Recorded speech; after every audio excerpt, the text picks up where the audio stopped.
Kita tunggu sebentar lagi ya Kak, mulai sesinya. Nggak apa-apa Oke. kan? Bang.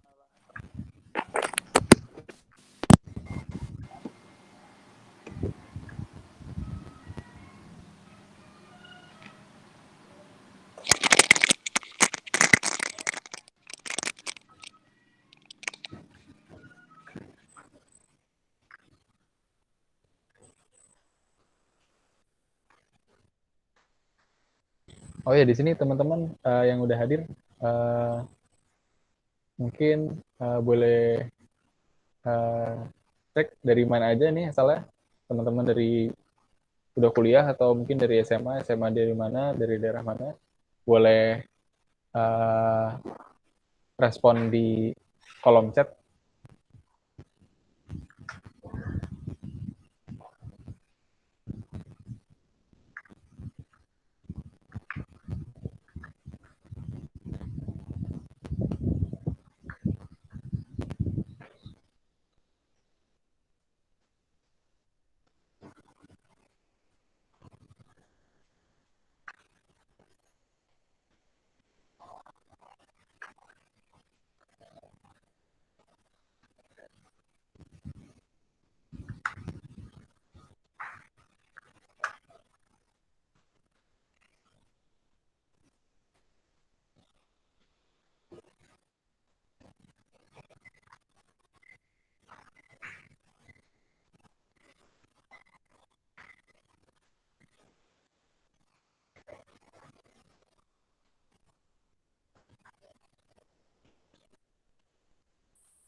Oke, dari Jakarta Selatan. Ini teman-teman dari udah kuliah semua atau ada yang masih SMA juga? Boleh responnya di kolom chat, teman-teman.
Oke, jadi uh, teman di sini udah ini ya, nggak dari Jakarta aja, tapi ada yang dari Bekasi juga, ada yang dari Luwu Utara juga ya,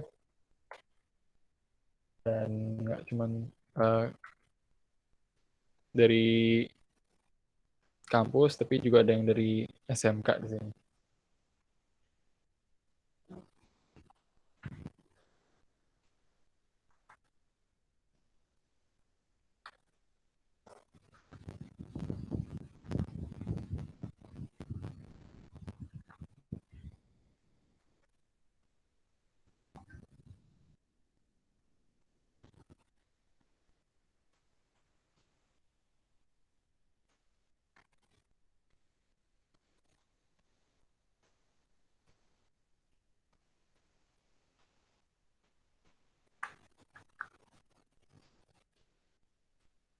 Oh ya, buat teman-temannya yang mungkin teman-temannya juga uh, tadi terhambat untuk join meeting room ini, bisa dikabarin tuh teman-temannya ya buat coba masuk lagi. Udah bisa soalnya.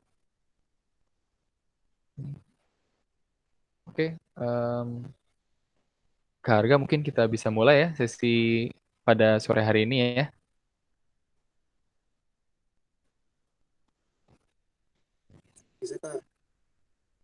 Oke, siap. Ini pertama-tama saya buka terlebih dahulu. Assalamualaikum warahmatullahi wabarakatuh. Um, ya, apa kabar teman-teman semua? Semoga kita selalu dalam naungan Allah Subhanahu wa Ta'ala. Pertama-tama, marilah kita panjatkan puji dan syukur kita kehadirat Allah Subhanahu wa Ta'ala yang telah melimpahkan rahmatnya, nikmatnya, dan juga karunia-Nya, sehingga kita dapat mengikuti sesi pada sore hari ini, pada sesi Inspirasi Ramadan UIT Jakarta, dalam keadaan sehat walafiat. Dan juga tak lupa salawat serta salam, tak lupa kita sampaikan kepada baginda Nabi besar Muhammad SAW.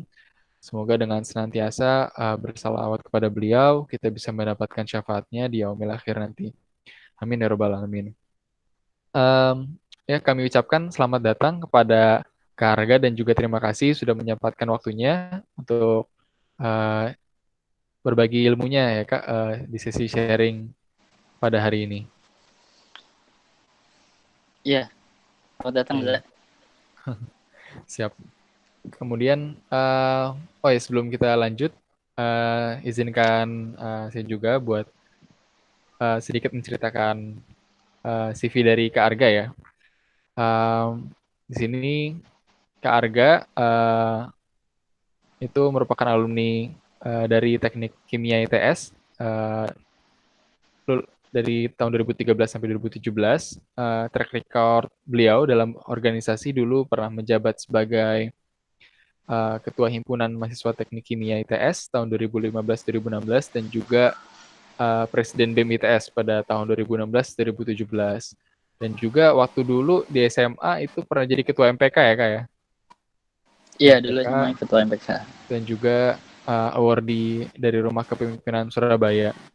Nah, track record akademis Kak Arga, walaupun Kak Arga di sini aktif di mana-mana, tapi ternyata lulusnya tepat ya Kak. Lulusnya tepat 4 tahun dan juga IPK-nya 5 tahun? 5 tahun ya? Tapi paling nggak Iya, kumlot ya Kak, IPK-nya tetap di atas 3,5 ya. iya.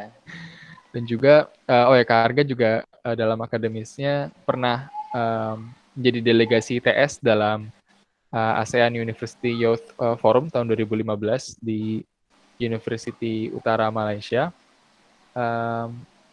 Kemudian beliau pengalaman track record kerjanya juga sudah pernah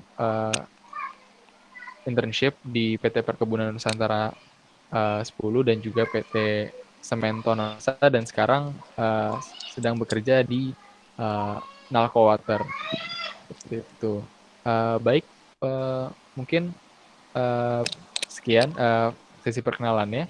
Mungkin kita bisa lanjut masuk ke sesi diskusi ya Kak. Oke. Tempat dan waktunya dipersilakan Kak Arga. Ini dikasih waktu sampai jam berapa, Zak?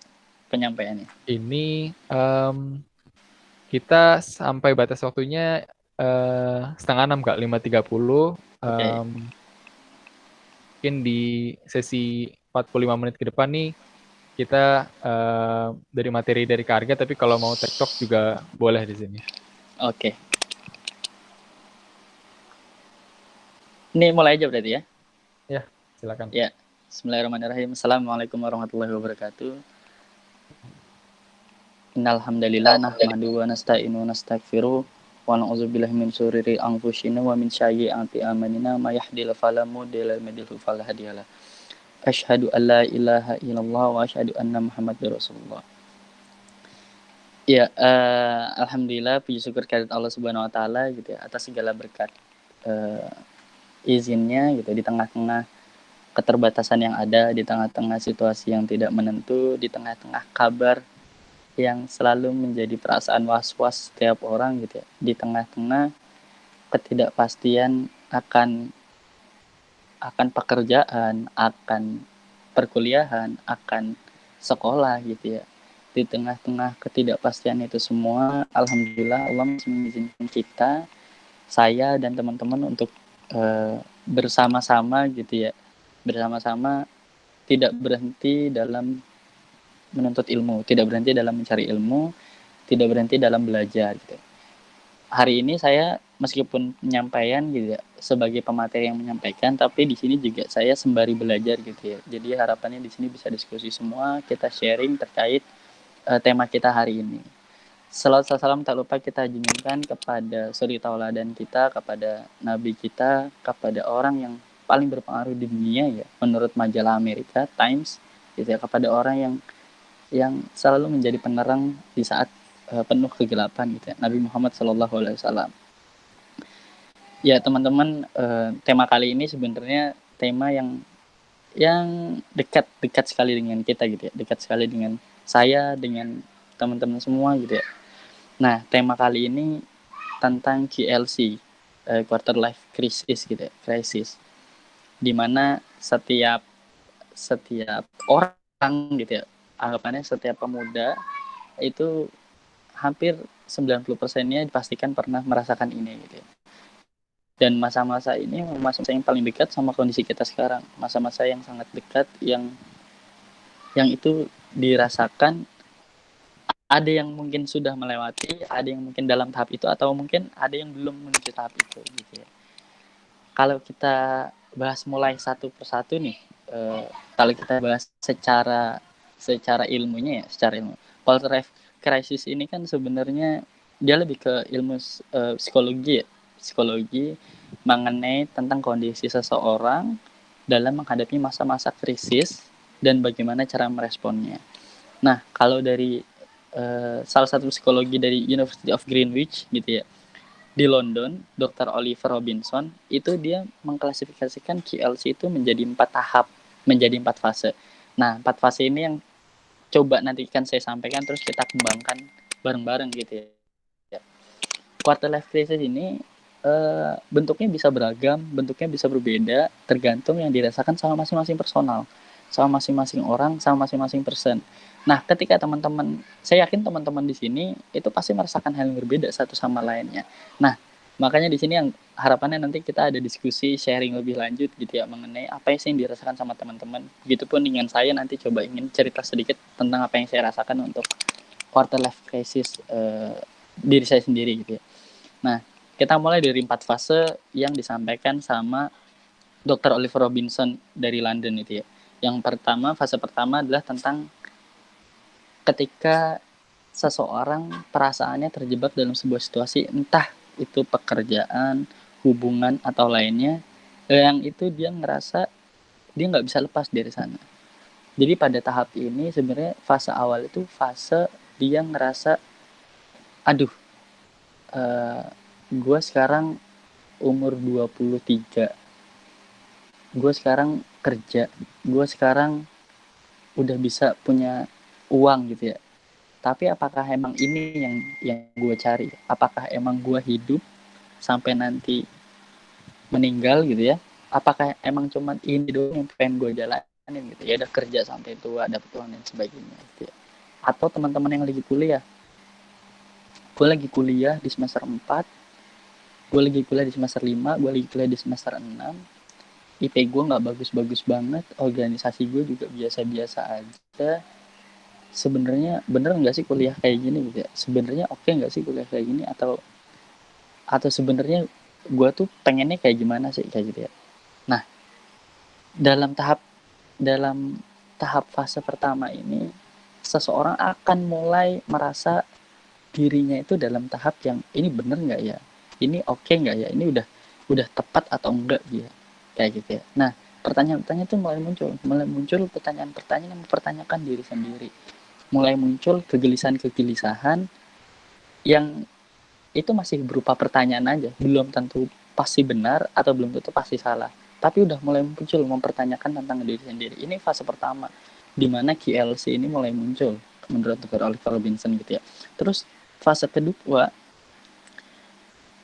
fase kedua ketika dia fase pertama sudah mulai muncul pertanyaan-pertanyaan, kecemasan yang membuat dirinya mempertanyakan segala hal yang ada saat ini gitu ya, entah itu harta, entah itu jabatan atau karir, entah itu harta tadi keuangan gitu ya.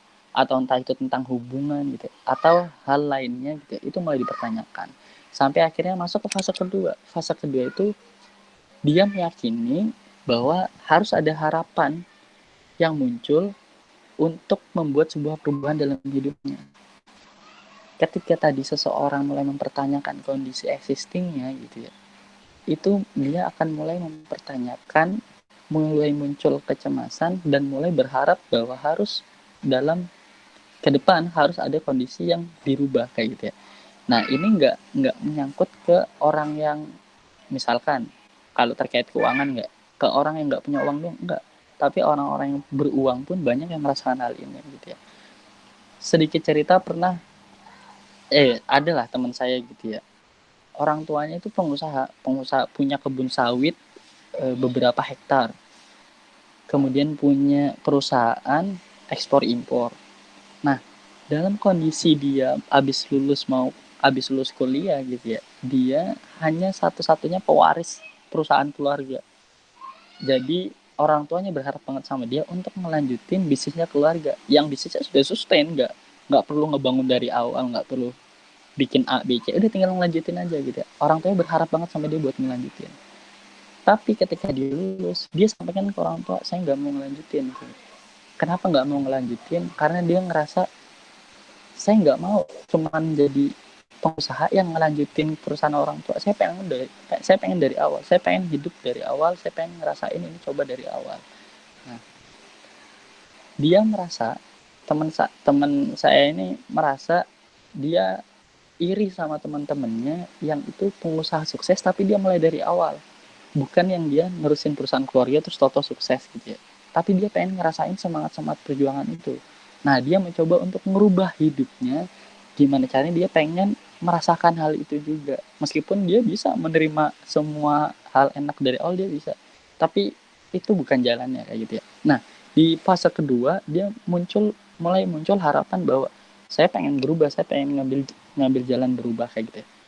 Kemudian fase ketiga lanjut ke membangun kembali hidup yang baru. Nah fase ketiga ini mulai untuk berani membangun hidup yang baru. Jadi mulai membangun fase baru, mulai membangun lembaran baru. Ketika emang tidak pengen melanjutkan perusahaan keluarga, ya dia mulai ngambil langkah baru. Apa langkah barunya? Misal kerja dulu ikut sama orang, belajar dari orang, atau mulai dari yang usaha-usaha kecil-kecil yang dia mampu, atau apa kayak gitu. Ini kasus teman saya gitu ya, contohnya. Nah,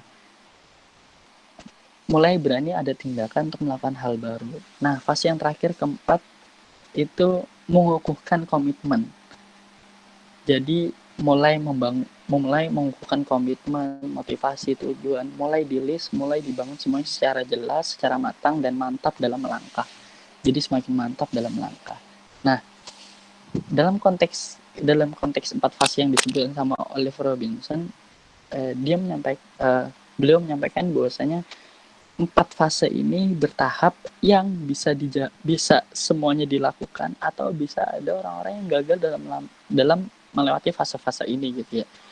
Kalau kita cerita tentang diri kita pribadi, saya gitu ya. Misalkan saya mengalami life quarter crisis yang paling parah itu saya pernah ketika saya menjadi seorang presiden BEM. Nah, ketika menjadi seorang presiden BEM waktu itu gitu ya, di ITS, Institut Teknologi 10 November, presiden BEM itu harus lulus di atas 4 tahun. Jadi orang kan kuliah normalnya 4 tahun ya. Nah kalau jadi presiden BEM itu harus lulus di atas 4 tahun. Bisa 4,5, bisa 5 tahun. Nah kondisinya ketika itu saya ketika izin sama orang tua untuk tidak lulus tepat waktu, orang tua mengizinkan dengan satu syarat, saya hanya boleh menunda 1 semester. Kayak gitu ya. Hanya boleh menunda 1 semester, yang itu berarti saya harus lulus dalam waktu 4,5 tahun. Nah, ketika tahun terakhir, ketika proses pencalonan presiden BEM kemudian terpilih menjadi presiden BEM, sebenarnya kuliah saya lancar, baik-baik aja, nggak ada masalah terkait akademik. Saya lulus 4 tahun bisa, malah dengan insya Allah dengan IPK yang di atas 3,5 bisa gitu ya.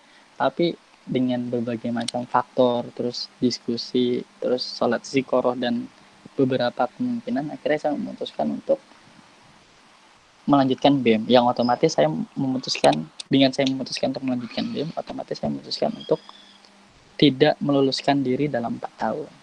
Oke, lanjut gitu ya. Lanjut, BEM berjalan. Nah, BEM berjalan sudah masuk ke 4 tahun saya kuliah, lanjut ke fase 4,5 tahun. Nah, di ITS wisuda itu bulan Maret. Wisuda itu ada 2 kali, bulan Maret sama September. Nah, bulan Maret itu bulan yang pertengahan, maksudnya yang 4,5, 5,5 itu Maret. Yang full genap yang 4 tahun, 5 tahun atau 3 tahun itu bulan September. Nah, karena saya merencanakan lulus 4,5 tahun, seharusnya saya bulan Maret itu sudah lulus. Nah, tapi ketika bulan Desember, bulan Januari, saya mendapatkan fase yang luar biasa, bikin saya ini mikir terus mempertanyakan kembali gitu ya. Jadi masa-masa dimana ketika itu saya masih menjabat menjadi presiden BEM, bulan Oktobernya itu tahun 2017.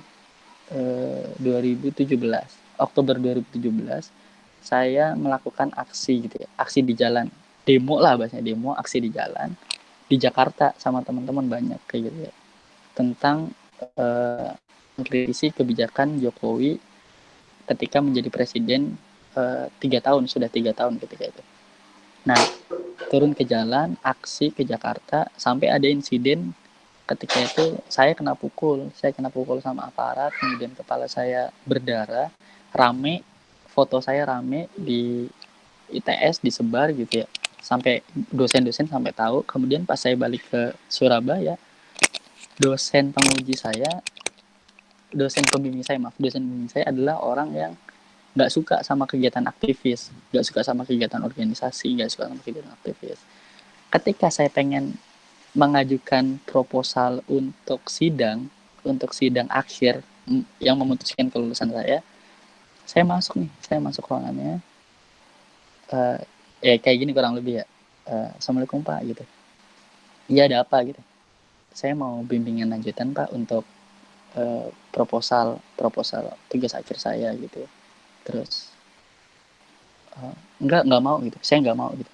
Terus saya kaget tahu dosen saya bilang saya nggak mau gitu, mohon maaf, saya pastikan aja, mohon maaf Pak, maksudnya bagaimana gitu.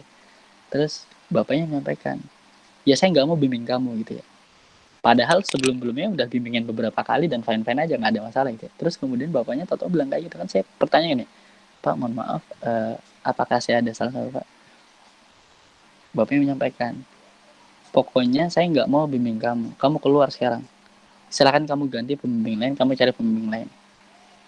Tapi Pak mohon maaf gitu, udah kamu keluar, saya banyak kerjaan, keluar.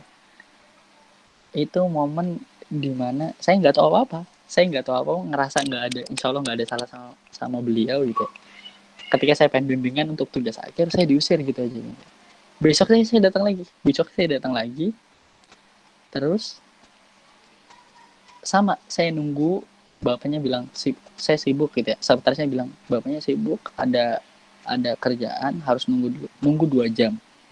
Saya masuk lagi, ketok-ketok, Pak mohon maaf Pak, saya mau bimbingan kayak gitu. Terus bapaknya menyampaikan, saya sudah bilang sama kamu, saya nggak mau bimbing kamu, sudah kamu keluar gitu ya, saya udah nggak ada urusan sama kamu. Mulai naik bapaknya. Terus saya mulai kekeh gitu ya, tapi Pak mohon maaf Pak, saya pengen bimbingan untuk sidang saya nanti, gimana ya Pak? Bapaknya menyampaikan, ya itu urusan kamu, silakan kamu urus diri kamu kayak gitu kan. Besoknya saya kesana lagi, diusir tuh, besoknya kesana sampai beberapa kali selama seminggu tiap hari ke sana, diusir, nggak pernah bisa ngomong sama bapaknya. Akhirnya saya menemukan titik kayak, aduh ini ada apa gitu kan. Akhirnya saya nanya sama beberapa teman-teman kayak gitu ya, nah kebetulan dikasih info bahwasanya bapaknya tahu saya pergi ke Jakarta untuk ikut aksi sampai ada insiden kepala, saya harus berdarah gitu ya. Bapaknya tidak suka dengan hal tersebut gitu ya, karena bapaknya ngerasa saya tidak memperjuangkan akademik saya gitu ya. Padahal secara pribadi ya nggak gitu juga, karena saya tetap mengusahakan tanggung jawab saya sebagai seorang mahasiswa, saya tetap tunaikan. Ini konteks yang berbeda kayak gitu ya, saya menyampaikan ini konteks yang berbeda. Tapi bapaknya menganggap seperti itu. Nah, kemudian suatu titik akhirnya saya ketemu sama kepala jurusan. Yang kepala jurusan ini menyampaikan, eh, ya sudah kalau emang bapaknya nggak mau ngebimbing, coba kamu ketemu sekali lagi, nanti saya ngomong sama bapaknya, kalau emang nggak bisa kamu biar saya bimbing. Ketua jurusan menyampaikan itu, tapi saya bilang saya masih pengen dibimbing bapaknya pak, nggak apa-apa gitu ya, minta tolong diusahakan pak. Akhirnya ketua jurusan ini ngomong sama pembimbing saya kayak gitu ya, menyampaikan bahwasanya saya pengen dibimbing dan sebagainya kayak gini. Nah, saya diminta untuk berdoa gitu ya. Berdoa sebelum ketemu bapaknya, berdoa, salat sunnah, doain semoga dosen bimbing saya ini Allah kan maha membolak-balikan hati.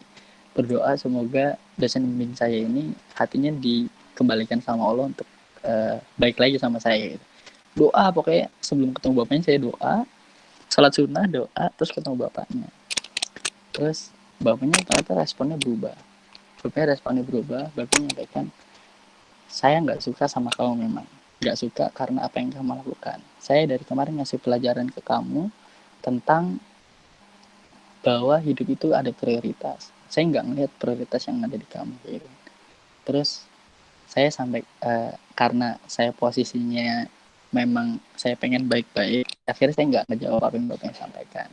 Nah, pada tahap itu udah hamin 2 minggu untuk sidang, sedangkan kalau kalau kita bikin tugas akhir kan ada 6 bab ya, itu saya baru selesai bab 1, masih harus bab 2, padahal waktunya 1 semester untuk nyelesain 6 bab, sisa 2 minggu saya masih bab 2. Nah, akhirnya bapaknya nanya, kok masih pengen lulus? Masih pak, pengen lulus. Terus udah nih, nah sembari saya lagi mengusahakan sama dosen saya terkait masalah sidang ini, di BEM saya itu belum ganti. Di BEM saya itu masih masa masa pemilihan presiden BEM yang baru, dan ternyata ketika pembukaan jurusan, maaf, ketika pembukaan calon presiden BEM itu nggak ada yang daftar. Nah, makin kompleks lagi. Saya secara akademik masih harus berjuang, secara BEM masih belum bisa selesai karena nggak ada yang daftar. Akhirnya diusahain dua-duanya sampai nggak nemu dalam artian adalah semuanya kerasa, BEM-nya belum ada yang daftar, kerasa kayak nggak berhasil untuk melanjutkan sesuai sama rencana itu ya, rencana timeline. Kemudian secara tugas akhir juga tersiok-siok gitu ya, karena waktunya mepet. Pada titik ini titik yang dimana saya mempertanyakan berat kondisi saya. Saya menanyakan kepada senior, kepada guru saya gitu. Guru ini beliau adalah dosen gitu, tapi yang sangat saya percaya. Saya cerita, saya terbuka sama beliau, saya nyampein, Pak, kenapa ya saya ngerasa udah banyak usaha gitu ya, dari mulai saya usaha dari pikiran, tenaga, waktu, saya ngerasa saya sudah berbuat banyak hal, dan insya Allah saya ikhlas gitu ya, saya merasa melakukan semuanya dengan sepenuh hati, dengan full full time gitu ya. Tapi kenapa kok masalahnya nggak bisa habis gitu ya, masalah akademik saya nggak beres, BEM saya nggak beres gitu ya. Saya mulai membandingkan, sedangkan teman-teman saya itu sudah pada lulus, teman-teman saya yang 4 tahun udah pada lulus, sudah pada bekerja, sudah penghasilannya double digit gitu kan, kerja di multinational company gitu, punya penghasilan, setiap hari bisa nongkrong, setiap hari bisa ngobrol, bisa beli sepatu sneakers yang kekinian gitu kan. Saya membandingkan itu semua, saya bilang, apakah emang, kenapa pak gitu, kenapa jalan saya itu kayak gini banget, itu kenapa, apakah emang ada yang salah di saya atau gimana gitu. Saya ngerasa kok berat banget jalannya gitu, saya ngerasa kok kayak saya itu nggak bisa apa-apa gitu sampai sekarang. Akhirnya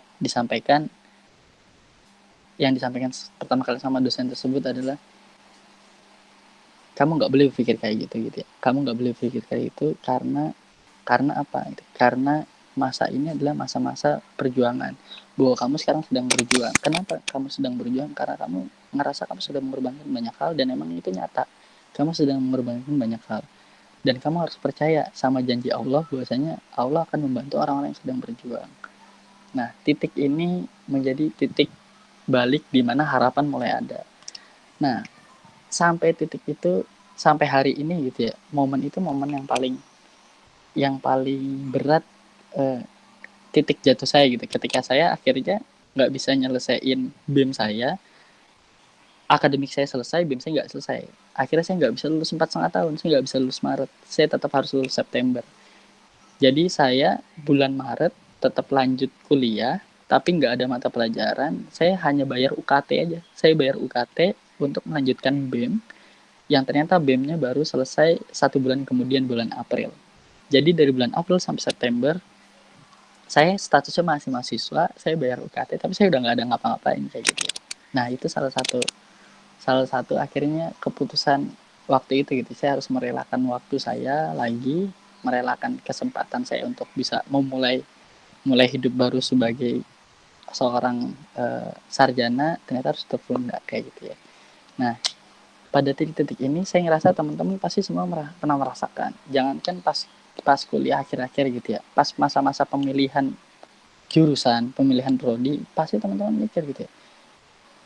Banyak teman-teman kita yang salah jurusan, terus mikir gitu kan. Banyak teman-teman kita yang sudah kerja, terus mikir udah oke atau belum gitu kerjanya, meskipun di multinational company banyak banyak uang dan sebagainya, tapi ngerasa ada yang nggak pas sama passionnya saat itu. Nah itu banyak diketemuin sama hal-hal keseharian kita, dari kita maupun teman-teman kita. Nah kemudian gimana sih kalau kita mengenalin kayak gitu tuh sebenarnya tahap-tahapnya seperti apa?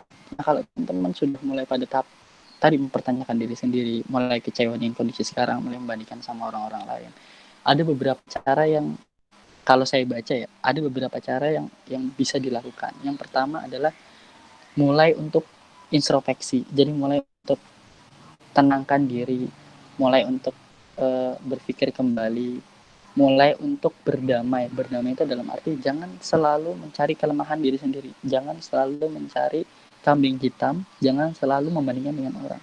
Tapi mulailah untuk mengapresiasi diri.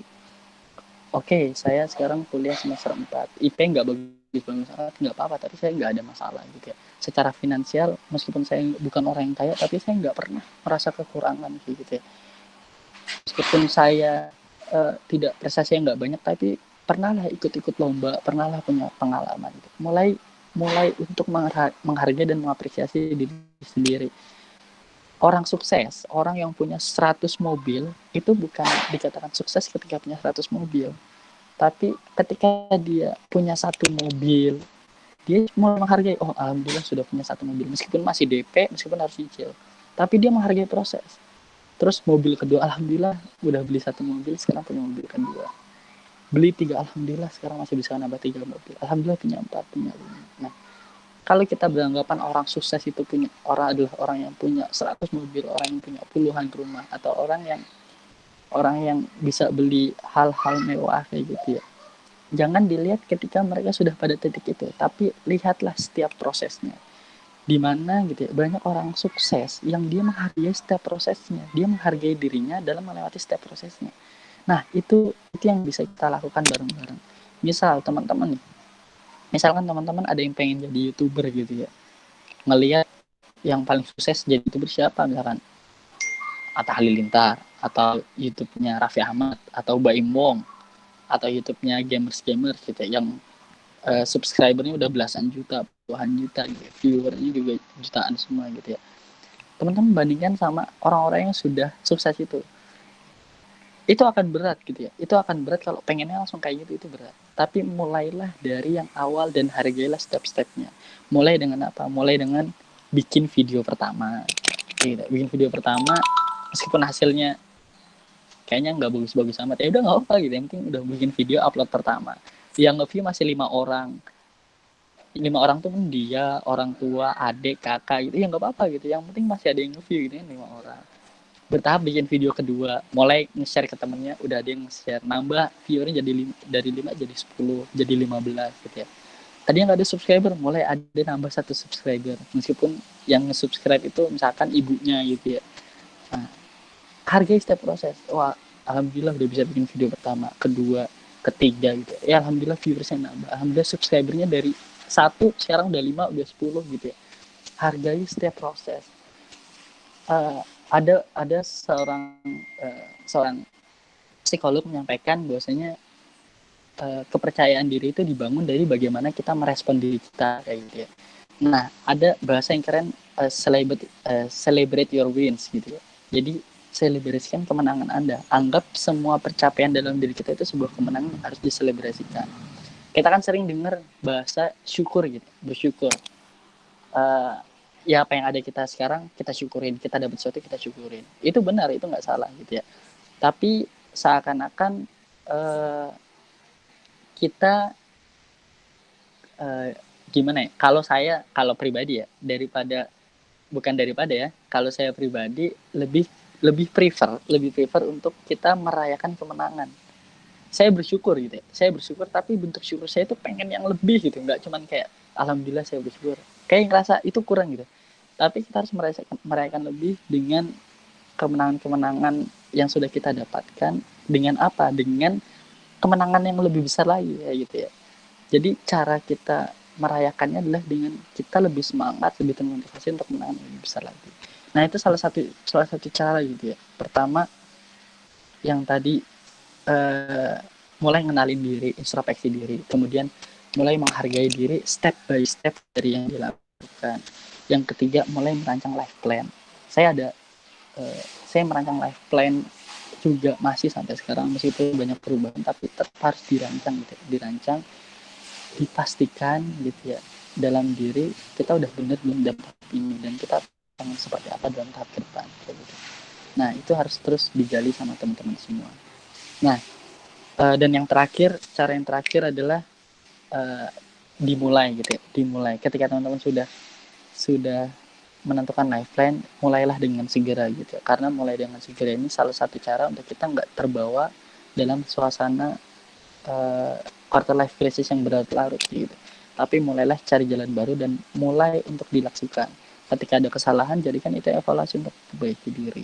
Nah, banyak orang yang terjebak dalam quarter life crisis karena menghindari dalam arti dia tidak mau mengenali dirinya lebih lanjut, akhirnya dia terbawa suasana perasaannya terjebak dalam quarter life crisis tersebut.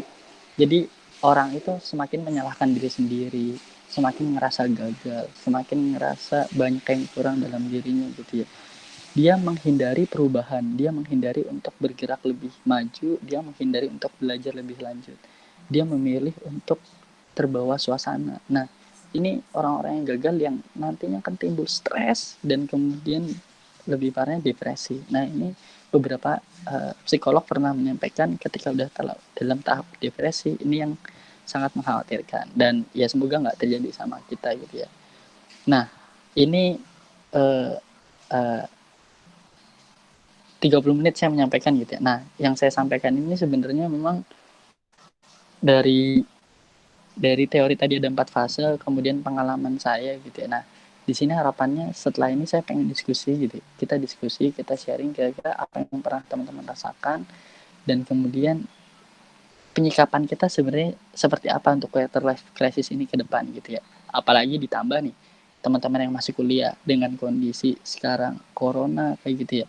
Kuliahnya nggak bisa maksimal, nggak bisa dapat materi di kelas, nggak bisa dapat penelitian di lab, atau banyak orang-orang yang di PHK gitu ya. Lapangan kerja semakin sedikit kayak gitu kan. Perusahaan-perusahaan banyak yang stagnan bahkan turun, bahkan ada yang tutup gitu ya. Teman-teman yang di kuliah merasakan kondisi yang luar biasa menakutkan gitu. Apakah kalau lulus ntar bisa dapat kerja dan sebagainya. Nah, di sini kita bisa sharing bareng-bareng dan kita bisa diskusi kira-kira baiknya seperti apa gitu ya dengan masa-masa kayak gini. Mungkin sekian dulu dari saya. Saya serahkan ke Reza buat kita lanjut ke sharing aja Zaya, diskusi. Oke, siap. Terima kasih Kak Arga. Tadi udah baik banget sharing cerita-ceritanya. Teman-teman, mungkin udah muncul banyak ini ya pertanyaan atau mungkin terpicu untuk pengen diskusi gitu sama teman-teman yang lain di sini. Boleh mulai um, kirim pertanyaan atau kita lah bisa secara langsung aja mengirim chat di kolom chat ya, kalau misalkan ingin ada pertanyaan seperti itu. Nanti kalau udah dipersilahkan sama moderator, teman-teman boleh langsung mulai sampaikan pertanyaannya. Oke Kak, sambil nunggu teman-teman nih mungkin apa namanya bertanya, mungkin sedikit nambahin ya. Tadi Kakak mengutip apa namanya itu psikologi perkembangan ya kayak ya. Mungkin bukan anak psikologi, anak fakultas hukum, tapi sedikit tahu lah ya. Mungkin tapi ini sih apa kalau dikaitin sama psikologi perkembangan tapi dalam ajaran Islam gitu. Kalau yang aku pernah pelajari gitu ya sama Ustadz, kalau Islam itu taunya masa perkembangan ada dibagi 3 gitu ya. Ada anak-anak, terus mumayyiz sekitar 7 tahun gitu sampai menjelang balik, terus juga sampai dewasa gitu. Nah, tapi ada juga katanya yang pendapatnya itu ada satu lagi nih, bukan 3 bagian doang, tapi ada 4 klasifikasi. Itu namanya kalau nggak salah fityah, itu soal masalah kematangan dalam kedewasaan. Nah, kalau yang katanya sih ya, kalau yang dikasih tahu tuh KLC ini, quarter life crisis ini, itu rasa di antara balik itu sama masa kedewasaan itu. Jadi tahap-tahap menjelang kematangan gitu, yang mungkin dihadapin sama kita semua gitu. Dan bener banget, setuju banget sama yang di-sharing sama Karga. Di masa-masa itu kita ngerasa banget bimbang gitu ya Kak. Ngerasa kayak apa, dunia ini tuh nggak adil dan ya rasanya resah lah dan stres gitu menghadapi semuanya. Apalagi di zaman exposure sekarang, di sosial media gitu, ngelihat teman-teman, oh udah ada yang jadi mapres, oh udah ada yang jadi ini itu gitu, tapi kayaknya gue belum ngapa-ngapain kan. Nah mungkin kalau dari Kak Arga sendiri gimana tuh Kak menghadapi, ngelihat kayak gitu ya, banyaknya exposure gitu di zaman sekarang, terus mungkin muncul ngerasa ada rasa iri dan juga kadang kita juga pengen ngerasain nyobain banyak hal gitu loh, dengan ngelihat ada youtuber ini youtuber itu, terus juga ngelihat konten-konten menarik, rasanya itu kita pengen belajar banyak hal gitu. Nah kalau menurut Karga gimana Kak kira-kira menghadapi hal Oke. kayak gitu? Jadi masa-masa kuliah itu masa-masa paling banyak kita membandingkan diri kalau menurut saya. Jadi kita ngebandingin sama teman-teman yang misal pernah ke luar negeri, kemudian IPK-nya tinggi, mau apres, sering juara lomba, atau ketua-ketua organisasi kayak gitu ya. Orang-orang kampus ini tempat dimana orang itu tingkat keiriannya itu meningkat pesat. Karena apa? Karena kampus itu banyak wadah. Dan orang sekarang itu terlalu teman-teman sekarang lah, anak-anak seumur kita lah, kan anak-anak seumur kita, remaja seumur kita gitu ya, tahap-tahap seumur kita itu paling suka kondisi dimana ketika diperhatikan banyak orang. Nah, kata-kata eksis itu muncul, kata-kata banyak followers gitu ya, hal-hal dimana bisa kita dilihat banyak orang itu menimbulkan sebuah kebanggaan dalam diri pribadi. Itu mayoritas kayak gitu di umur-umur segini gitu ya. Nah, di mana kampus menjadi tempat yang begitu banyak wadah untuk menjadikan hal itu kadang keirian itu muncul dengan cepat. Contoh misal saya ketua organisasi. Saya pas jadi ketua organisasi dulu sempat mikir juga, kenapa nggak milih jalur prestasi ya, jalur prestasi yang bisa ke luar negeri kayak gitu kan, ikut conference gitu kan, kalau hadiahnya juga nggak kecil, apalagi kalau orang berprestasi biasanya dapat kerjanya lebih gampang. Misal kenapa milih jalur organisasi gitu kan, jalur organisasi itu capek, pulangnya malam, kadang dihina sama orang gitu kan, nggak dipikirin juga capek tuh, terus dapat dapat bahasanya dapat sesuatu juga kerasanya kayak belum tentu iya dapat juga gitu kan. Tapi pada titik itu balik lagi ke diri kita. Kalau saya biasanya kalau eh, saya biasanya itu kalau udah banyak pikiran kayak gitu, banyak ngebandingin, biasanya diem, nyari waktu sendiri. Kalau saya dulu kalau di ITS tuh ada masjidnya ITS tuh Manarul Ilmi. Nah, biasanya duduk sendiri merenung, terus mencoba memikirkan pada tahap ini apakah pantas kita untuk masih bisa mempertanyakan semua hal yang sudah kita dapat. Apakah pantas untuk kita banyak dalam keraguan, banyak dalam penyesalan, banyak dalam keiri hatian kayak gitu ya. Sedangkan pada tahap ini kita begitu banyak mendapatkan hal baik gitu ya. Kita banyak dapat orang-orang baik sekitar, pengalaman luar biasa, ilmu luar biasa dari proses-proses yang sudah yang sudah kita dapatkan kayak gitu ya. Nah, pada titik itu sebenarnya proses proses pas penyendirian itu, misalkan saya lagi sendiri, itu proses pendewasaan, proses untuk berdamai dengan kondisi dan melihat sisi positifnya gitu ya, belajar untuk positive thinking, melihat sisi positifnya. Kadang kita terpancing itu karena ngelihat Instagram, ngelihat YouTube, ngelihat orang-orang sekitar, kita terpancing, terbawa suasana, akhirnya kita nggak melihat diri kita sendiri gitu ya. Yang kita lihat adalah kita orang yang kurang, banyak kurangnya, tidak bisa seperti mereka dan sebagainya gitu ya. Padahal kalau kita mau sedikit lebih dewasa, banyak hal yang masih bisa kita lakukan kalau kita emang pengen berubah. Kadang kita cuman pengen kayak dia tapi kita nggak pengen berubah, kita nggak pengen melakukan hal lebih, nggak pengen belajar lebih, jadinya stagnan gitu ya. Pengen sesuatu yang tinggi, harapannya tinggi, cuman males belajar, nggak pengen melangkah lebih jauh, akhirnya stagnan, lebih nanti muncul kepada kekecewaan yang berat, yang itu berlangsung lama. Jadi kalau teman-teman ngerasa ngerasa iri dengan banyak hal gitu ya, ya rebut itu gitu. Rebut itu maksudnya teman-teman iri ngeliat orang-orang yang keluar negeri dan teman-teman ngerasa ada chance itu, ya rebut chance itu supaya bisa keluar negeri. Teman-teman ngerasa iri sama sama orang yang punya usaha dan ngerasa ya sebenarnya kondisi sekarang bisa juga mulai usaha, ya udah rebut chance itu buat kita mulai usaha juga gitu. Jadi jadi apa ya, jadi irinya itu dijadikan sebuah hal yang positif untuk kita belajar lebih, nyoba lebih. Kalau kita ngerasa kita nggak punya chance, misalkan nih teman kita punya mobil BMW gitu ya, kita sekarang nggak mampu buat punya mobil BMW, ya jangan jangan dipaksakan buat punya mobil BMW saat itu gitu ya. Yang ada malah stres sendiri, depresi. Tapi berdamai sama diri, oke, umur berapa saya akan punya mobil BMW itu. Nah, mulai dari usaha. Jadi selalu arahkan ke pikiran-pikiran positif. Itu sih kalau dari eh, pengalaman beberapa itu. Jadi gimana caranya mengarahkan situasi stagnan kita, atau apa ya, atau bahasanya masa-masa kita iri dengan orang, membandingkan dengan orang itu ke hal yang positif, untuk untuk menenangkan diri lah bahasanya. Ada yang bilang lebih ada yang bilang bahasanya berdamailah dengan diri sendiri kayak gitu. lebih bersyukur gitu ya kayak.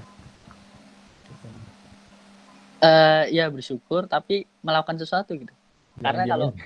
Iya, karena kalau bersyukur bakal muncul lagi gitu ya. Tapi bersyukurnya itu bentuknya itu diiringi dengan usaha yang lebih gitu ya.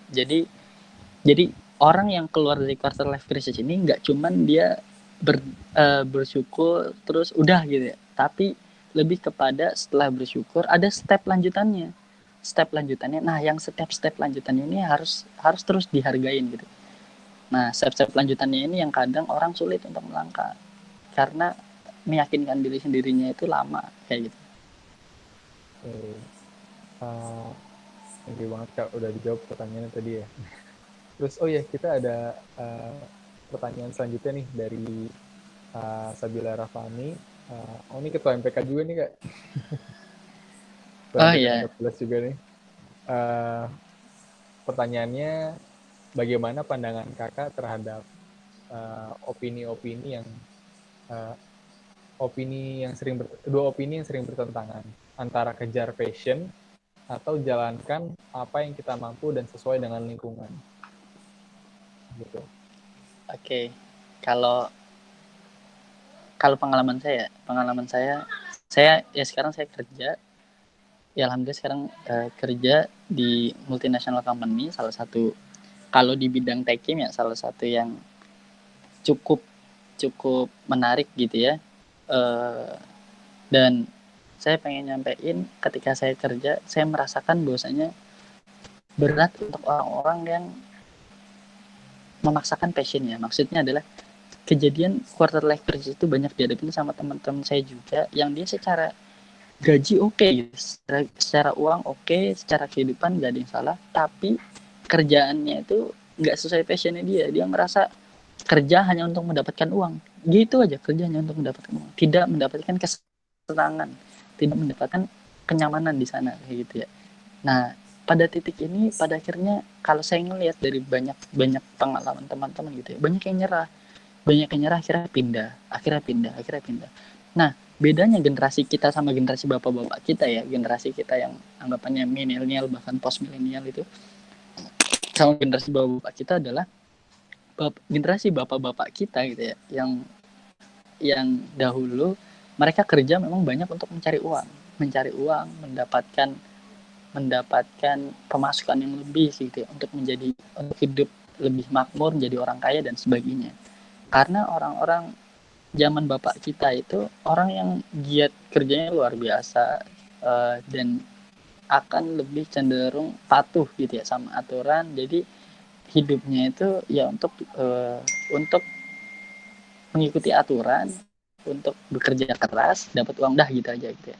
Tapi bedanya sama generasi kita sekarang, generasi milenial atau bahkan post milenial adalah kita bekerja itu perlu untuk sesuatu yang bisa mengimprove pribadi kita. Maksudnya mengimprove pribadi adalah develop people. Jadi cari kerjaan-kerjaan yang bisa mendevelop diri kita, dapat ilmu baru, wawasan baru, tantangan-tantangan baru gitu ya, sesuai sama passion kita kayak gitu ya. Nah itu lebih ke hal yang dicari sama generasi sekarang. Makanya banyak kondisi di mana teman-teman yang uangnya udah cukup tapi ngerasa nggak sepassion, ngerasa nggak dapet banyak ilmu, akhirnya keluar kayak gitu ya. Karena ternyata buat generasi milenial uang bukan satu-satunya jaminan kayak gitu ya, bukan satu-satunya jaminan, sehingga fenomena orang yang kerja keluar milenial kan banyak terkenal ya, baru kerja 2 tahun keluar, kerja 3 tahun keluar. Nah itu bukan karena masalah uang semua, enggak, tapi lebih kepada dia tidak menemukan apa yang dia cari, yaitu berupa apa, biasanya pengembangan diri, biasanya passion. Karena capek ketika kita hidup atau kerja tapi tidak diiringi, tidak sesuai sama passion, itu capek. Ujung-ujungnya kita akan lelah dan ujungnya kita akan berusaha untuk mencari passion kita. Tapi passion itu tidak harus kerja. Nah, maksudnya adalah ketika kerjaan kita tidak sesuai passion, carilah kegiatan di luar kerjaan yang itu sesuai passion kayak gitu ya. Saya ngomong kayak tadi bukan nyuruh teman-teman ntar kerja nggak pas terus keluar, enggak, tapi pinter-pinter kita mencari passion itu adalah kesenangan yang ketika kita melakukan itu kita ngerasa diri kita bergairah, terbangun kayak gitu ya. Nah itu tetap harus dicari gitu. Kalau nggak bisa di kerjaan, carilah kegiatan di luar pekerjaan, yang itu masih banyak menurut saya.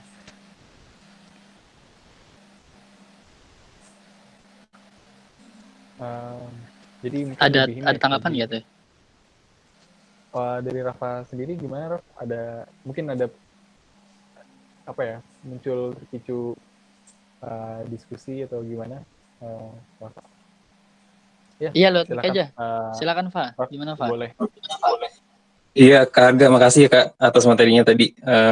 Seru banget sih ngelihatnya. Ini sih Kak sebenarnya lebih lebih apa ya? Kayak kan saya juga ngerasa gelisah juga gitu. Kayak misalnya ngerasa sekarang punya passion gitu, tapi itu lebih sulit untuk diimplementasiin gitu karena melihat kondisi mungkin ntar eh, lebih banyak tugas di kuliah gitu dan lain-lain. Nah, gimana ya maksudnya untuk ngejar itu, tapi kita nggak bisa ke situ dulu. Kita harus ngejar nyelesain dulu nih masalah yang sekarang dulu gitu. Jadi istilahnya ditunda dulu gitu. Sedangkan kan kita kan kalau pengen bertahan juga harusnya sesuai dengan passion gitu kan. Itu sih Kak sebenarnya yang lebih kayak apa ya, tertahan Contohnya apa aja tuh? gitu. Contohnya Contohnya apa? misalnya apa ya? Mungkin sedikit cerita tentang kuliah kayak kalau saya kan kuliah jurusan informatika komputer gitu. Sejujurnya saya sebenarnya bukan orang tipe yang senang banget gitu sama komputer. Dulu saya memang punya minat sama itu, tapi saya juga punya minat lain yang justru sebenarnya lebih kuat gitu, terutama dalam bidang sosial gitu, kayak misalnya hukum, terus fenomena sosial lah yang lebih berhubungan dengan manusia kayak gitu. Nah itu kan ingin saya implementasiin, tapi apa ya, satu sisi ada tugas yang memang beda lah gitu dengan passion. Kayak gitu sih Kak sebenarnya. Jadi gimana strateginya gitu, kayak kita harus mempersiapkan juga supaya passion kita terbangun pada saat yang tepat, tapi di sisi lain kita juga harus nyelesain dulu yang memang udah berjalan dan harus diselesaikan gitu. Kayak gitu sih Kak. Oke. Nah, kalau sebenarnya ya kayak tadi yang saya bilang ya. Jadi pertama kita harus berdamai dengan kondisi sekarang. Berdamai itu dalam arti kita lihat kondisi sekarang. Misalkan kita nggak suka sama jurusan kita, mungkin nggak kita pindah. Maksudnya, mungkinkah kita ngulang dari tahun pertama, pindah kuliah, belajar lagi untuk memenuhi itu semua, mungkin apa enggak? Itu kita tanya dulu. Kalau misalkan kemungkinan itu udah nggak ada, kita tetap harus berjalan di jurusan ini gitu ya. Maksudnya tetap harus menyelesaikan tugas kuliah ini. Carilah alternatif lain untuk tujuan itu bisa tetap kecapai.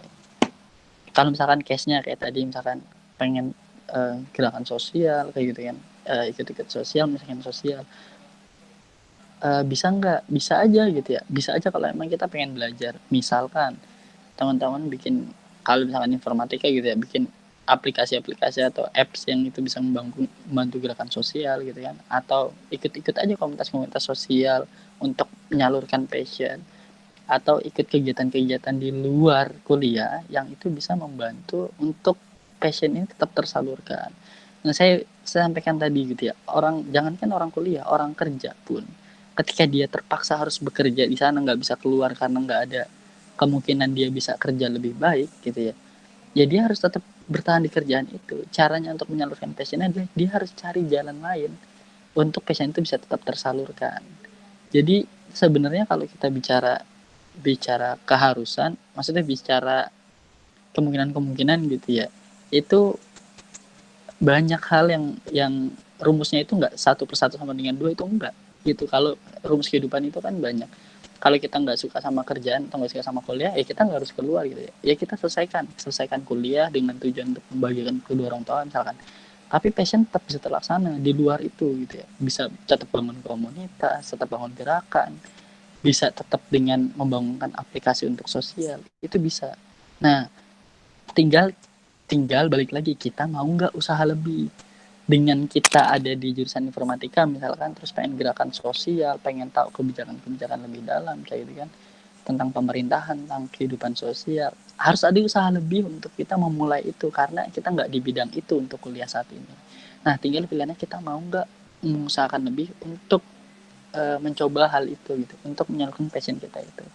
Nah, kalau kita siap untuk mencoba hal lebih, siap untuk belajar hal, ya lakukan. Saya banyak nemuin teman-teman saya kayak gitu ya. Dia jurusannya jurusan teknik industri gitu ya, nggak ada urusannya sama aplikasi dan sebagainya. Tapi dia banyak bikin startup, itu ada. Dia jurusan teknik, tapi akhirnya gitu ya, bangun komunitas sosial, itu ada kayak gitu. Jadi sebenarnya kita nggak bisa ngebatasin diri kita gitu ya. Yang membatasi diri kita itu biasanya diri kita sendiri. Kita pengennya banyak tapi nggak mau ribet, nggak mau susah, biasanya kayak gitu. Tapi kalau kita pengen banyak diiringi sama usaha yang lebih, seharusnya itu bisa kayak gitu ya. Percaya aja gitu, percaya potensi kita itu luar biasa banyak, potensi kita itu luar biasa besar, tinggal kita mau nggak untuk memunculkan potensi itu dan memanfaatkannya lebih kayak gitu. Jadi buat masalah passion sama lingkungan itu sebenarnya bisa bisa dimaksimalkan,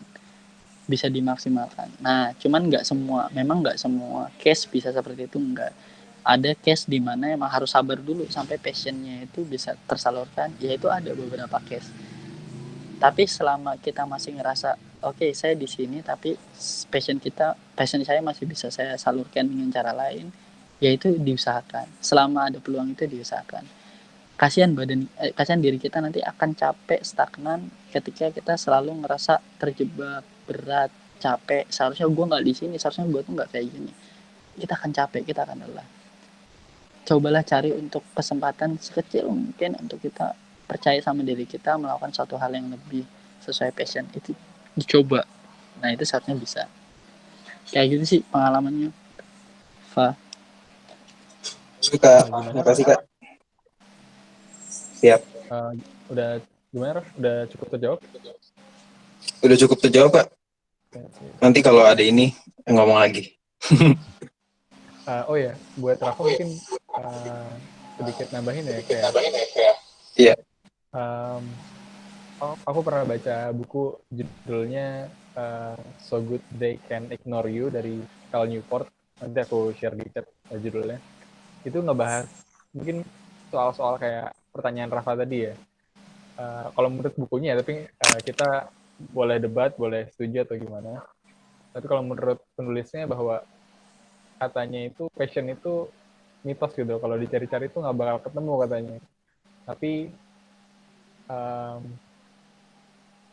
penulisnya tuh ngajak gimana caranya kita tuh mencintai apa yang kita kerjakan dan coba ahli dalam yang kita kerjakan itu gitu. Terus kita ngebangun craftsmanship gitu, ngebangun keahlian dalam bidang itu dan di situ nanti passion bakal muncul sendiri gitu dari apa yang benar-benar kita ahli dalam satu hal itu. Atau mungkin bener atau enggak. Nah, Nanti tambahan nih. Oke, Kak. Untuk passion, ya itu yang disampaikan Reza tadi emang kayak gitu ya. Passion itu ada dua. Maksudnya ada dua adalah passion itu kadang orang ngerasa passionnya A, dia nggak mau coba yang B, yang C, yang D, dia ke passionnya cuman A. Padahal ketika dia coba yang B, bisa jadi yang B ini passion juga, yang C passion juga, yang D passion juga. Nah, kenapa pada akhirnya ada orang yang ketika dia pengen ngebuka sama suatu hal yang baru, akhirnya itu bisa menjadi passionnya. Passion itu adalah suatu hal yang dilakukan berulang-ulang, kemudian kita terbuka untuk menyukainya, itu bisa jadi passion. Nah, tapi ada orang yang kekeh, dia pengennya passionnya A, dia nggak mau nyoba yang lain. Nah, biasanya dia akan terlarut sama passion A dan mengusahakan hanya passion A.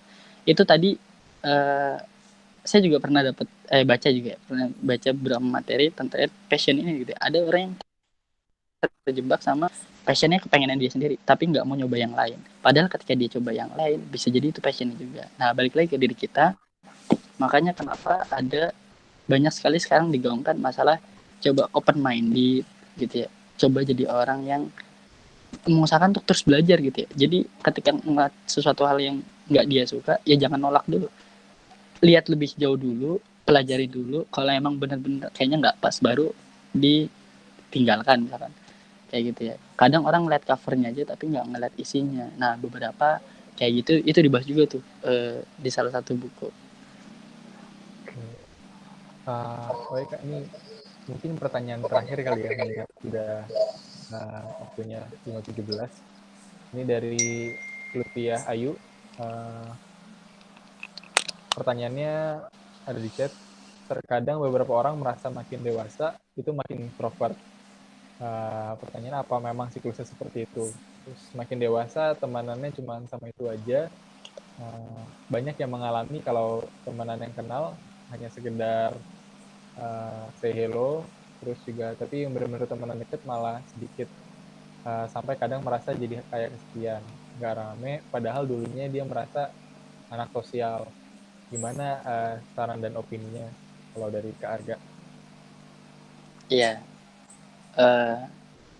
ya saya ngerasain itu juga. Saya ngerasain ya, meskipun saya jadi ketua organisasi beberapa kali, presiden BEM gitu ya, kenalannya banyak, tapi sebenarnya yang deket ya beberapa aja gitu kan. Jadi kalau berteman emang biasanya sama semua orang ya berteman, kenal, say hello gitu ya. Tapi untuk privacy biasanya memang hanya terbuka di beberapa orang. Siklusnya seperti itu. Kenapa seperti itu? Karena semakin dewasa, privacy kita semakin besar. Dan privacy kita semakin besar, otomatis kita nggak pengen banyak orang yang tahu tentang privasi kita. Akhirnya kita hanya akan mengklaster orang-orang yang tahu privasi kita, ya nggak banyak orang, cuma sedikit aja.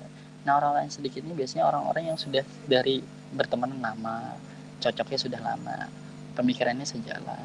Biasanya orang-orang yang dengan klasifikasi sesuai sama yang kita pengen itu semua biasanya menjadi orang yang paling dekat, dan secara privacy mungkin kita banyak terbuka sama dia. Nah, ini kalau saya bilang ini siklus yang pasti dirasain semua orang sih. Kalau saya bilang gak mungkin orang membuka privasinya ke semua orang, atau gak mungkin orang ngerasa punya sahabat ke semua orang di kondisi sekarang ya. Itu saya rasa agak sulit.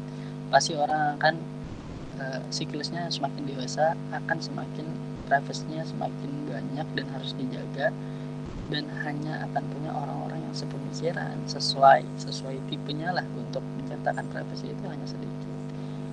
Dan ditambah semakin dewasa itu kesibukan semakin banyak. Nah, kesibukan semakin banyak ini kadang mengharuskan kita hanya bisa berkomunikasi intens sama beberapa orang. Nah, itu aja. Dulu mungkin pas kuliah kita bisa ketemu banyak orang, teman, nongkrong di mana-mana kan sama teman yang beda-beda, karena kita punya banyak waktu untuk melakukan itu. Tapi semakin dewasa, ketika udah kerja, berkeluarga, waktu untuk kita bisa berkumpul sama banyak orang kayak gitu itu akan semakin sedikit. Nah, siklusnya akan berganti. Untuk orang-orang yang sering kita ketemu itu ya nggak banyak, sedikit aja kayak gitu. Itu hal yang wajar siklusnya kayak gitu. Cuman tetap mindset untuk berteman itu tetap harus gitu ya. Tapi terkait masalah sahabat yang intens kayak gitu, itu nantinya akan terkluster sendiri. Semakin dewasa kita akan semakin menyadari memang kita nggak bisa untuk punya teman dekat yang banyak banget, itu agak sulit. Tapi cukup beberapa orang yang dia bisa memahami dan mengerti maksud kita, bisa dimintai nasihat sama kita, bisa dimintai ilmu gitu ya, ketika kita butuh, itu cukup kayak gitu ya. Karena semakin dewasa kita nggak mencari kuantitas, tapi kita mencari kualitas. Kita mencari teman-teman yang berkualitas, yang ngasih feedback baik kepada kita dari segi ilmu, nasihat dan sebagainya itu, dibandingkan kuantitas banyak tapi secara kualitas rendah. Biasanya kayak gitu, semakin dewasa kan semakin bijak sih, pengalamannya gitu. Ada feedback dari penanya sendiri, dari Pia gimana? Ada tanggapan mungkin atau udah cukup? Oke, cukup atas udah cukup ya. Jadi ini ya kayak itu hal yang normal ya, kalau misalkan semakin dewasa itu kita semakin teman lingkaran terdekat itu semakin lebih kecil gitu ya, lebih yang untuk curhat-curhat sampai kehidupan dan segala macam itu. Iya, wajar banget itu, karena ya ntar kalau udah berkeluarga, udah punya istri misalkan atau punya suami, ya ceritanya banyak paling sama itu kan, nggak mungkin masalah keluarga diceritain keluar juga kan. Nah, itu siklus sih, dan itu nanti dirasain pasti. Oh ya, teman-teman, di sini kita udah di penghujung sesi ya. Mungkin dari Kak Arga sendiri ada closing statement atau? Oke, sorry kalau selama materi ini tadi terbatas untuk penyampaiannya gitu ya. Karena harapannya semoga nggak mengurangi isi dan substansi yang pengen disampaikan. Untuk quarter life crisis itu sendiri, karena mungkin saya lebih tua, jadinya lebih dari teman-teman ya, secara umur lebih tua dari teman-teman, jadi secara pengalaman lebih banyak yang dirasain, secara track record mungkin sedih senangnya juga lebih banyak gitu ya. Cuman saya pengen nyampein teman-teman yang berhasil melewati quarter life crisis ini akan mengalami fase yang luar biasa untuk nggak bisa berhenti dalam menjalani hidup. Maksudnya adalah ketika masa quarter life crisis adalah masa-masa kita menentukan pilihan. Nah, kalau salah satu buku menyebutkan adalah yang berat itu bukan memilih, Tapi yang berat itu adalah konsisten dengan apa yang kita pilih. Jadi ketika teman-teman mengalami kebimbangan yang luar biasa, rasa putus asa, stagnan, terus kemudian dihadapkan dengan berbagai pilihan, yang sulit bukan memilih, tapi yang sulit adalah ketika teman-teman sudah memilih, kemudian konsisten dengan pilihan itu, itulah yang tersulit. Dan dijaga selalu gitu ya, motivasi hidup, rencana hidup itu dijaga selalu, diperbaiki selalu, karena orang-orang yang nggak punya rencana hidup biasanya gampang sekali terdampak quarter life crisis. Dan quarter life crisis ini biasanya nggak cuma satu spot, tapi misalkan case 1, case 2, case 3. Nah, ketika nggak bisa belajar dari case 1 ke case lainnya, nanti akan terus gitu ya.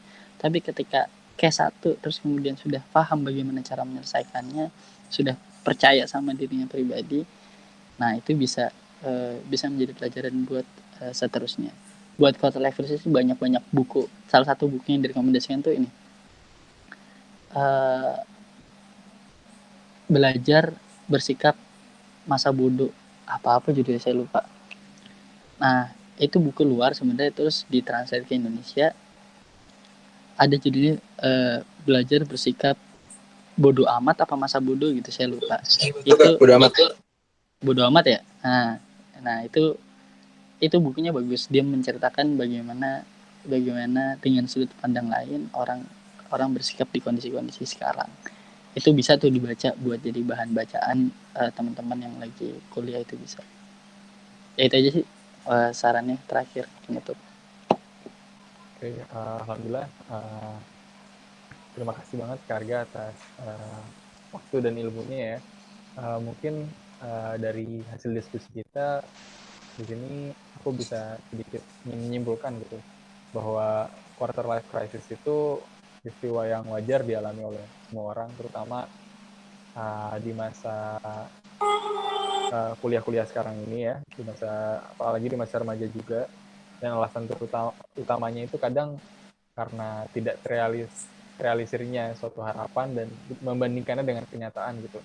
Dan hal ini menyebabkan kadang ada gap gitu di antara suatu yang diinginkan dan juga realita yang ada, dan akhirnya terpicu perasaan stres. Dan tadi dari diskusi yang berjalan ada beberapa hal yang difokuskan terkait hal itu ketika menghadapi quarter life crisis, antara lain yaitu berdamai dengan diri sendiri, bersyukur, dan juga jangan lupa kalau kita harus take action gitu terhadap rencana-rencana hidup yang sudah kita rancang.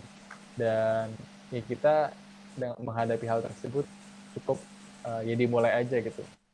Jangan terlalu merasa overwhelmed tadi terhadap pencapaian terhadap orang lain yang udah berada di puncaknya, tapi kita bisa cukup ya memulai dengan step by step. Dan juga terakhir mungkin ya, selalu menyerahkan diri kepada Allah terhadap rencana yang sudah kita rencanakan. Mungkin sekian ya sesi pada hari ini. Terima kasih banyak pada Karga atas ilmu dan waktunya, dan juga teman-teman peserta semua. Dan jangan lupa besok juga masih ada sesi inspirasi Ramadan Yulid selanjutnya, yaitu yang bakal ngebahas soal perkuliahan part 2 ya, perkuliahan zaman sekarang ya kali nggak kuy gitu, temanya seperti itu, yang akan membahas tentang tips-tips menghadapi perkuliahan dan persiapan dan urgensi kita mengambil perkuliahan seperti itu. Baik, terima kasih Karga dan teman-teman semua. Oke. Sekarang ini tutup sesi pada hari ini dengan baca hamdalah dan juga terima kasih. Assalamualaikum warahmatullahi wabarakatuh. Waalaikumsalam warahmatullahi wabarakatuh. Kak Arga, makasih banyak ya Kak. Iya, sama-sama.